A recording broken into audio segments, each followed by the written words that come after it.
Sí, profe. Bueno, bien.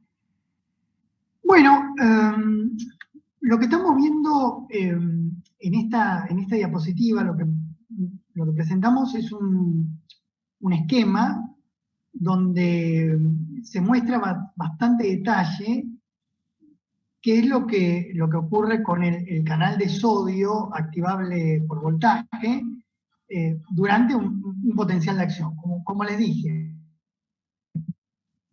este canal de sodio tiene una compuerta de activación y una compuerta de inactivación. Durante el estado de reposo, la compuerta de activación está cerrada, con lo cual no entra sodio a través de este canal. ¿No? O sea, no puede pasar sodio a través de este canal porque está cerrada esta compuerta. El estímulo umbral, el estímulo umbral puede producir la apertura de esta compuerta y cierto ingreso de iones sodio a través de este canal en la célula que, bueno, que aumenta el potencial de membrana. Si el potencial de membrana aumenta más allá de este valor umbral, en este esquema es de menos 55 milivolts, o sea, se hace más positivo, se dispara el potencial de acción, o sea, se produce la fase de despolarización, en donde, bueno, la compuerta del canal de sodio la compuerta de activación del canal de sodio activable por voltaje está completamente abierta, entonces hay un flujo neto importante de sodio desde el medio extracelular al medio intracelular. Bueno, en la fase de despolarización, como habíamos visto, el potencial de membrana se va haciendo cada vez más positivo. Bueno, va a llegar un momento en donde ese potencial de membrana llega a un valor tan positivo que produce que se cierre la compuerta de inactivación. Es decir, la compuerta de inactivación se cierra cuando se llega a un potencial de membrana muy positivo. Entonces, como se cerró esa compuerta, ahora no pasa más el sodio a través de este canal. Entonces, se está reduciendo, se va a empezar a reducir la conductancia del sodio. Y bueno, gracias también a que está saliendo cada vez más potasio, el potencial de membrana empieza a bajar. ¿Se entiende, chicos? Tanto la apertura de esta compuerta de activación como el cierre de esta compuerta de inactivación dependen del voltaje. Por eso decimos que es un canal activable por voltaje.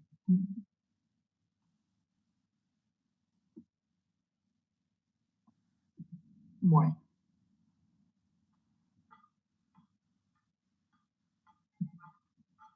Bueno, muy bien. Vamos adelante. Ahora volvemos a nuestro gráfico de potencial de acción, o sea, donde tenemos en el eje vertical el potencial de membrana y en el eje horizontal el tiempo. Entonces, otra vez nos volvemos a focalizar en un punto de la membrana. Todo esto está pasando en un mismo punto. No hay una propagación en el espacio todavía. Eso lo vamos a ver después. Entonces, sucede que si se dispara un potencial de acción en un punto de la membrana, si inmediatamente después, si durante un tiempo después, un tiempo relativamente corto, se vuelve a estimular a la célula en ese punto, durante un tiempo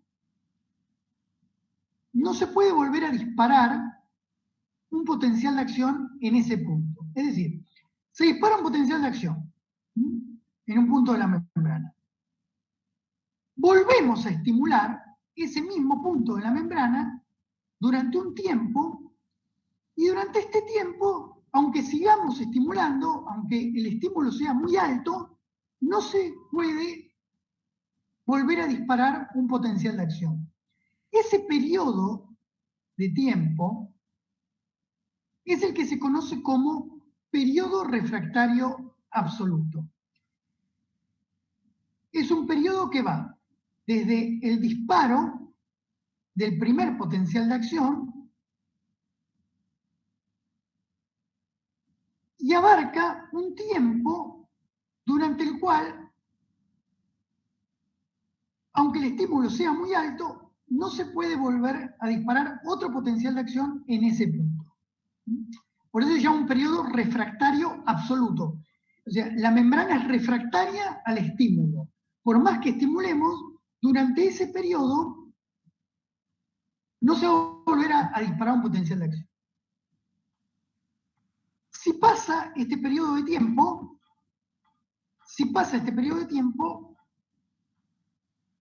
y seguimos estimulando en ese mismo punto, si el estímulo es más fuerte que el estímulo anterior, que lo que sería un estímulo normal, se puede disparar un potencial de acción, pero va a tener un pico más bajo que el potencial de acción anterior.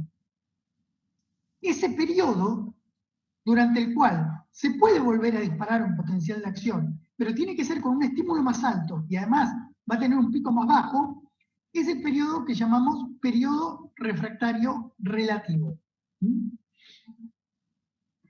Cuando termina este periodo refractario relativo, volvemos a estar acá, en ese punto de la membrana, con un estímulo normal, podemos disparar un potencial de acción exactamente igual que en el primero. O sea, tiene que pasar por estos periodos hasta que logremos otra vez esta condición normal.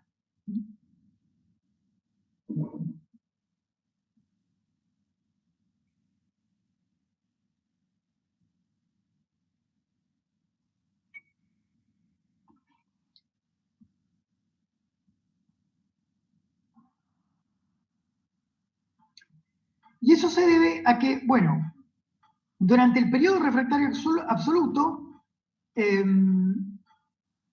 la excitabilidad de la membrana es cero y va aumentando hasta llegar a la normalidad en la medida que transcurre el periodo refractario relativo.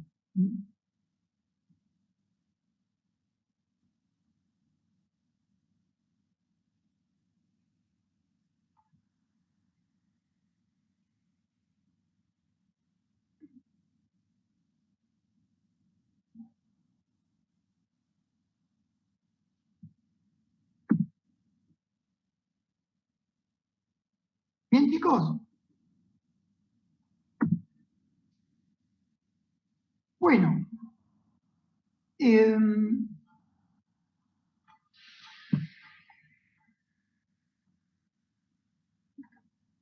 una sinapsis, o sea, en esta interacción entre células nerviosas, en estos, digamos, sitios de contacto celular, entre células nerviosas, que son las sinapsis, se producen potenciales sinápticos.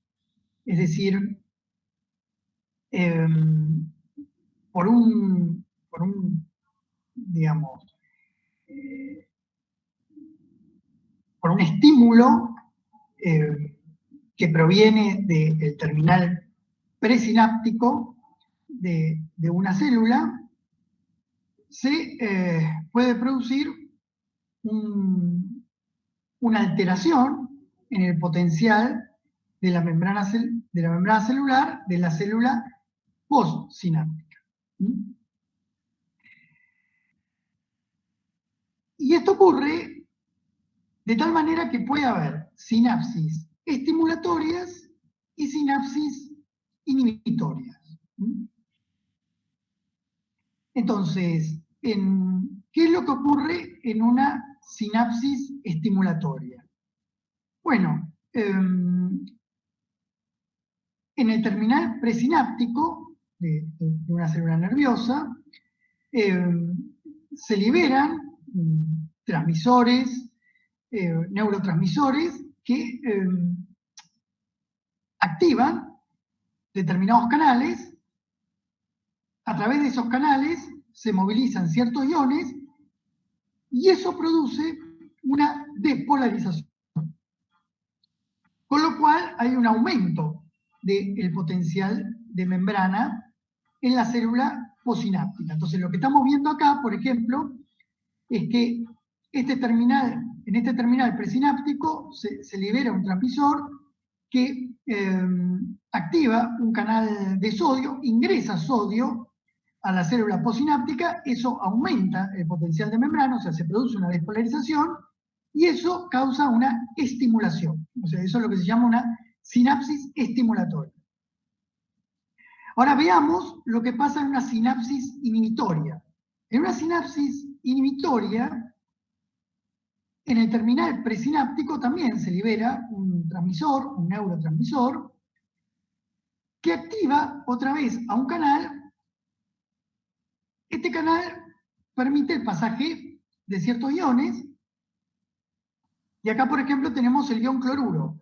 Pero ahora lo que se está produciendo es que se reduce el potencial de membrana de la célula posináptica, se hace más negativo, con lo cual hay una hiperpolarización. Entonces ahí tenemos una sinapsis inhibitoria. Es decir, la sinapsis estimulatoria produce una despolarización, la sinapsis inhibitoria produce una hiperpolarización en la célula posináptica.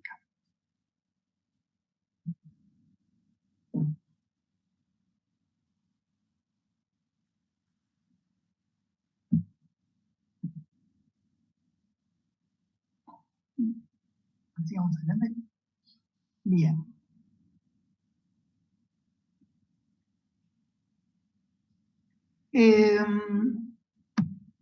Bueno, sigamos adelante. Vamos a tratar de abordar ahora la propagación del impulso nervioso, o sea, la propagación del potencial de acción. ¿Cómo es que se propaga el impulso nervioso desde un lugar a otro del axón? Bien, bueno. Los animales invertebrados, en general, como por ejemplo el calamar, tienen axones amielínicos, es decir, que no están recubiertos por mielina. En cambio, en los mamíferos como nosotros, los axones de las neuronas están recubiertos por mielina. La mielina forma una vaina alrededor de esos axones y está formada por la membrana celular extremadamente empaquetada de células de la glía que rodean a las células neuronales, a los axones de las células neuronales.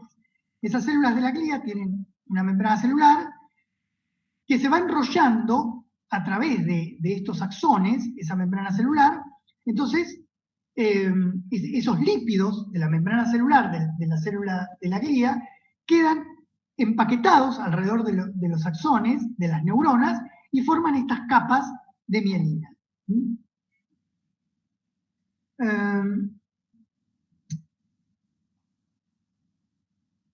Los axones del calamar, como les dije, no tienen esta capa de mielina. Y tienen un diámetro mucho más grande que el diámetro de los axones de mamífero. O sea,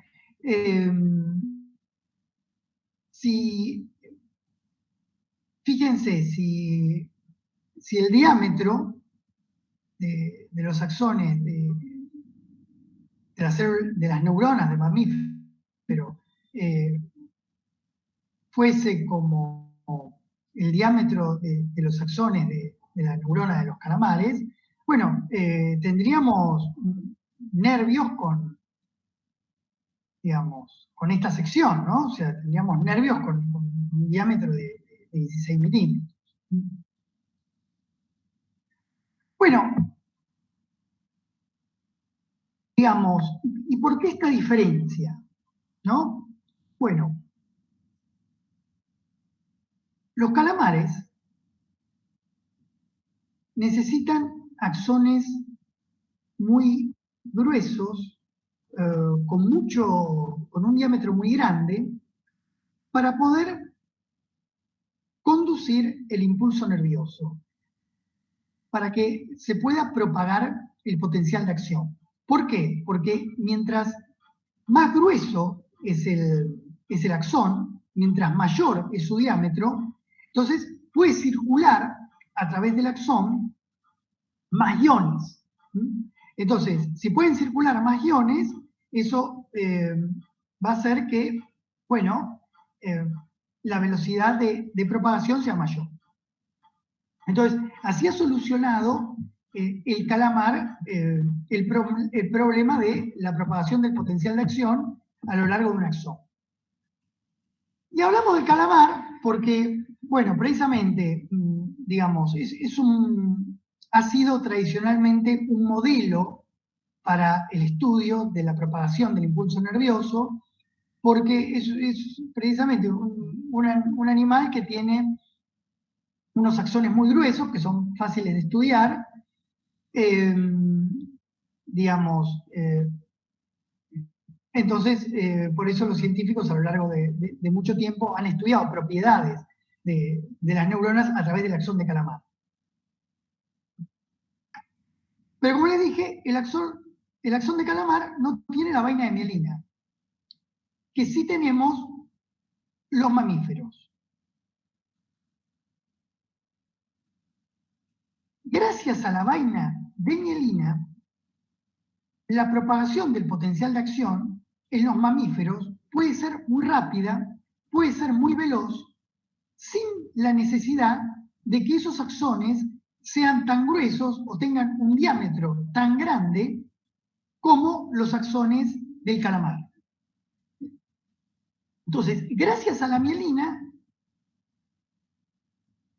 la propagación del potencial de acción en mamíferos puede ser muy veloz. Y no se necesita que los axones sean tan gruesos como en el calamar.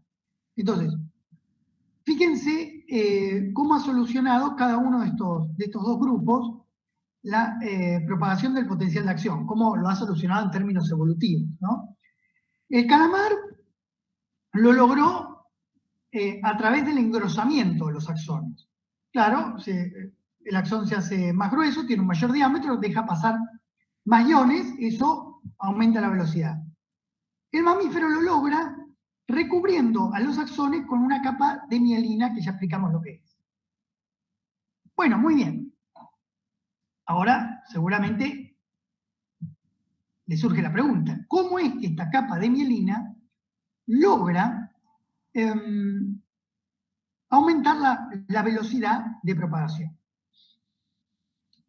Bueno, en principio, tenemos que ir un poco más al detalle de lo que es la envoltura por esta vaina de mielina en los axones, y podemos ver que si bien la vaina de mielina rodea al axón en toda su extensión, hay zonas del axón en donde no está esta vaina de mielina. Esas zonas del axón en donde está ausente la vaina de mielina se conoce como los nodos de Rambier o nodo de Rambier. Entonces, acá lo que se está graficando es un axón de mamífero.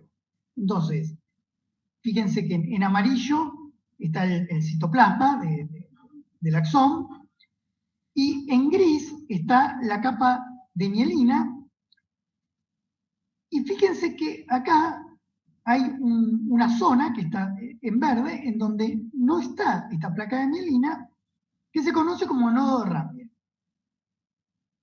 ¿Y esto por qué tiene suma importancia? Porque el intercambio de iones sodio, que es fundamental para producir la despolarización de la membrana y disparar el potencial de acción, se va a dar en los nodos de Rambier, pero no se va a dar en las zonas en donde el axón está recubierto por la mielina, porque la mielina forma una capa aislante alrededor del axón. Bueno, entonces, ¿cómo es que todo esto facilita la velocidad de la propagación del potencial de acción? Bueno, vamos a ver. Acá se está graficando el esquema de una neurona. Acá tenemos el núcleo, acá hay dendritas, este es el axón, y fíjense que en rojo, acá en naranja, se muestra la vaina de mielina. Y fíjense que hay zonas en donde no hay mielina, que son estos nodos de Rambier. El nodo 1, que es este, y el nodo 2, que es este.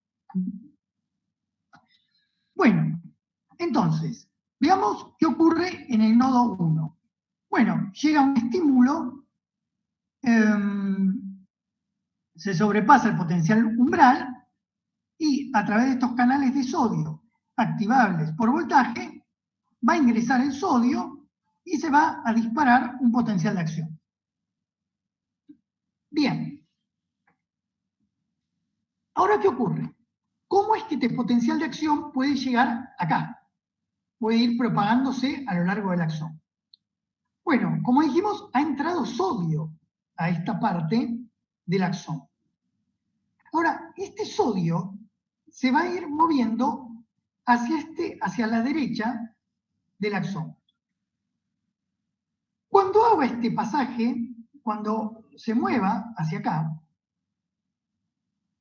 se va a encontrar con que en este tramo hay una vaina de mielina rodeando al axón, que, bueno, funciona como un aislante, o sea, tiene una resistencia al pasaje de estos iones sodio. Entonces va a haber una baja disipación de los iones sodio. Es decir, los iones sodio no se van a escapar a través de la membrana, o sea, van a seguir por acá adentro.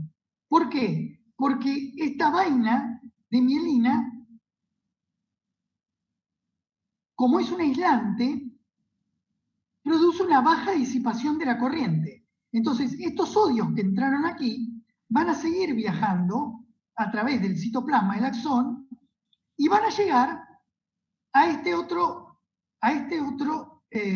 nodo de Rambier. Esta carga positiva que llega a este nodo de Rambier va a aumentar el potencial de membrana a tal punto que supera el potencial umbral, y eso vuelve a producir la entrada otra vez de iones sodio desde el medio extracelular, y otra vez el disparo de un potencial de acción en este punto. Estos iones sodio que acabaron de entrar a la célula siguen viajando hacia la derecha y les cuesta salir, o sea, a la corriente le cuesta disiparse porque está esta vaina de mielina. En los axones de Calamar, esta vaina de mielina no está. Entonces, esta corriente que se genera en un lugar se puede disipar fácilmente a través de la membrana. Pero el Calamar lo soluciona aumentando el grosor del axón. Entonces, si bien hay una disipación, como el axón es tan grueso, bueno, se facilita el flujo de iones a lo largo de su extensión, ¿no? Bueno, ¿se entiende el proceso, chicos? ¿Se entiende para qué sirve la capa de mielina? Es un aislante que, digamos, baja la disipación de la corriente. Entonces la corriente se puede propagar fácilmente a lo largo del axón. Entonces eso puede producir que el potencial de acción se vaya propagando a lo largo del axón en una célula de mamífero. Pero necesitamos lugares del axón en donde no haya vaina de mielina, para que pueda entrar sodio a través de los canales activables por voltaje, bueno, y se produzca el potencial de acción. ¿Se entiende, chicos, el mecanismo? ¿Por qué es importante la mielina?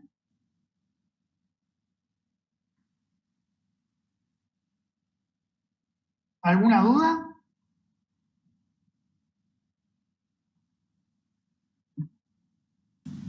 Profe, entonces es importante porque actúa como un aislante para que el sodio no salga.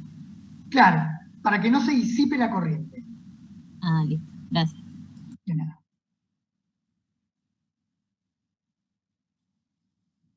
Bueno. Bien. Bueno, entonces, ahora vamos a ver este proceso desde un punto de vista formal. Hay una resistencia al pasaje de corriente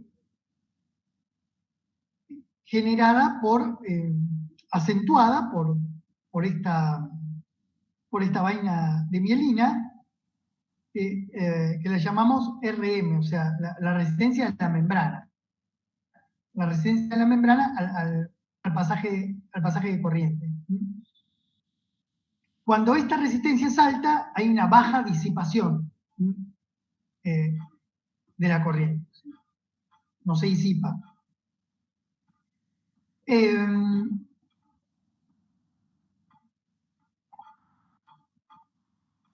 Esto por un lado. La RM es la resistencia de la membrana al paso de la corriente. Entonces, si esta resistencia de la membrana es alta, la corriente no se disipa a través de la membrana. O sea, hay una baja disipación, o sea, puede seguir avanzando a través del citoplasma. Bueno, y si esta RM es baja, o sea, hay una alta disipación. O sea, si la resistencia a través de la membrana es alta, la corriente se disipa fácilmente a través de la membrana. Bueno, eso por un lado. Por otro lado, hay una resistencia, que la vamos a llamar RI, o es la resistencia, digamos, I por intracelular, o la resistencia del citoplasma al pasaje de la corriente. O sea, hay una resistencia que va a producir el citoplasma al pasaje de esta corriente a lo largo del axón. Bueno, eso por otro lado. Y finalmente tenemos un parámetro que se conoce como la constante de espacio, o constante espacial, o constante de longitud, que se representa con la letra griega lambda. Lambda, o sea, la constante espacial, es una medida de cuán lejos se puede propagar el potencial de acción desde el punto de inicio. ¿Ya? Desde un punto del axón en donde se produjo el estímulo, ¿cuán lejos puede llegar a propagarse este potencial de acción? ¿Ya? Esta constante espacial, este lambda, representa eso. O sea, mientras mayor es lambda, más lejos se puede llegar a propagar el potencial de acción. Y esta constante espacial, esta constante de espacio, de longitud, es igual a la raíz cuadrada de Rm dividido Ri. O sea, que aumenta con Rm y aumenta con Rm, o sea, si Rm es más grande, lambda es más grande, y disminuye con Ri. Es decir, si Ri es más grande, lambda es más chico.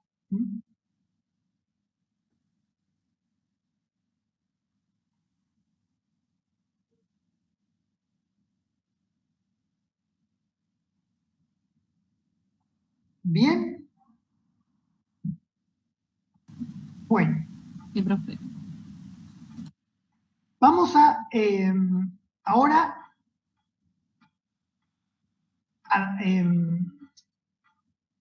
a retomar el concepto de constante espacial, o constante de espacio, o constante de longitud, desde otra perspectiva, para volver a definirlo. La constante espacial, que acá en esta diapositiva la llamamos L, como dijimos, es lambda. O sea, acá en esta diapositiva la constante espacial la llamamos L, pero L es lo mismo que lambda. ¿Está bien? Cuidado, no se confundan con esto. L, lambda, constante de espacio, constante espacial, constante de longitud, es todo lo mismo. Acá la llamamos L por longitud. Bueno, veamos el siguiente sistema. Supongamos que tenemos un axón, inyectamos corriente en un punto del axón, o sea, este punto en donde inyectamos corriente es el punto de origen del estímulo, donde inyectamos corriente. Bueno, entonces vamos a lograr en este punto, debido a la inyección de corriente, bueno, una despolarización, de tal manera que se va a llegar a un potencial de membrana máximo, o sea, pico del potencial de acción. Bueno, muy bien. Perfecto. Eso ocurrió en este punto. O sea, en este punto, donde es la inyección de corriente, donde es el punto de inicio del estímulo, el potencial de membrana llegó máximo, a una despolarización máxima. Ahora, esta alteración del potencial de membrana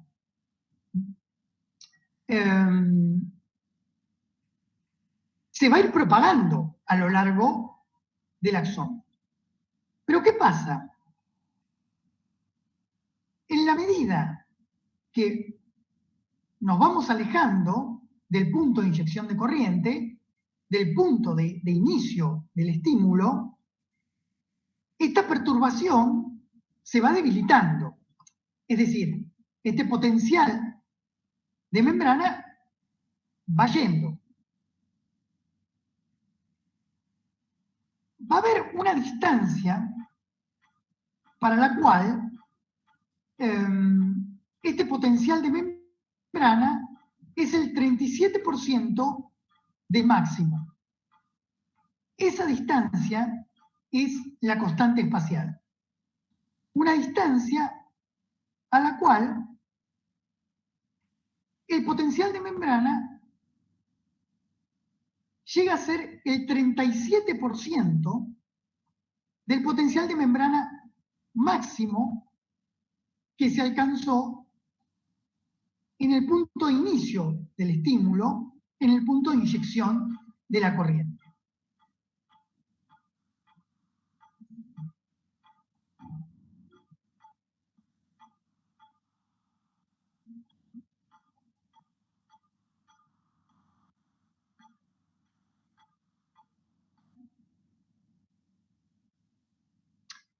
Entonces, fíjense, para este caso tenemos que la constante espacial es, supongamos, 2 milímetros. ¿Eso qué significa? Que a una distancia de 2 milímetros del punto de inyección de corriente, el potencial de membrana va a ser un 37% del potencial de membrana máximo que se alcanzó en el punto de inyección de corriente.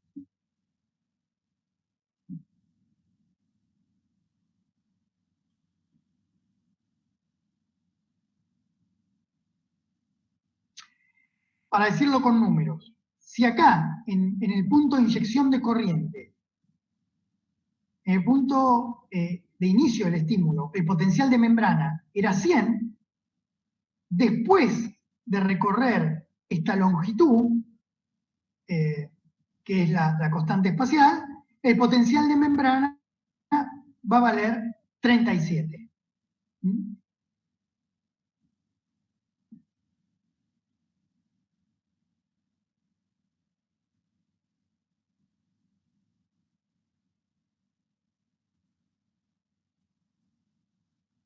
fíjense que acá tenemos el 0,63. O sea, ¿por qué? Bueno, porque podemos pensar también que la constante espacial, o sea, es una instancia a la cual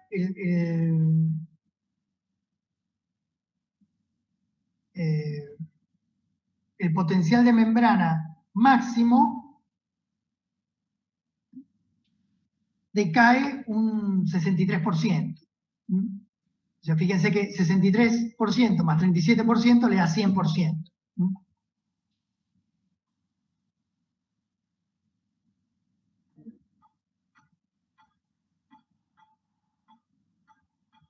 ¿Se entiende, chicos, el concepto de constante espacial? ¿Se entiende lo que es?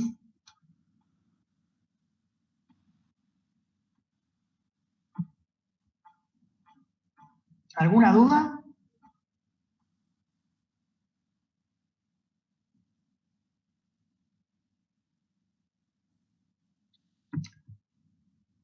Les hago una pregunta. ¿Cuál creen que es la relación entre constante espacial y velocidad de propagación del potencial de acción? Mientras mayor es la constante espacial, ¿qué creen que ocurre con la velocidad de propagación del potencial de acción?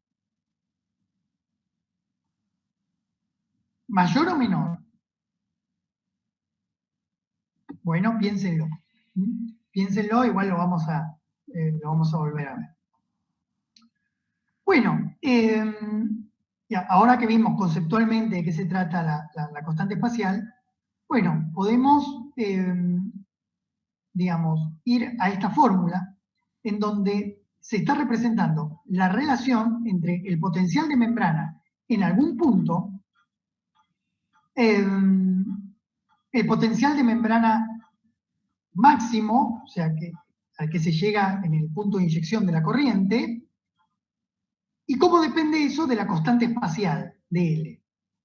Y fíjense que esto indica una caída del potencial de membrana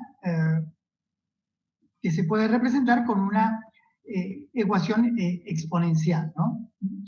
E es la constante de Neper, alrededor de 2,71. Y X es la distancia. O sea, por ejemplo, si yo quiero saber cuál es el potencial de la membrana a una distancia de 4 milímetros, acá en X habrá que indicar 4 milímetros, B0 es el potencial de membrana en el máximo, o sea, acá en el punto de inyección de corriente, y L es la constante espacial, que será una constante para ese axón. Bueno, bien. Además de tener una constante espacial, tenemos también una constante de tiempo, que la representamos con la letra griega tau. ¿De qué se trata este concepto de la constante de tiempo? Bueno, esto está relacionado con esta propiedad de capacitor que tiene la membrana. ¿Se acuerdan que nosotros en clases anteriores habíamos visto el proceso de carga y descarga de un capacitor y que eso estaba asociado a una constante temporal del capacitor? Bueno, nosotros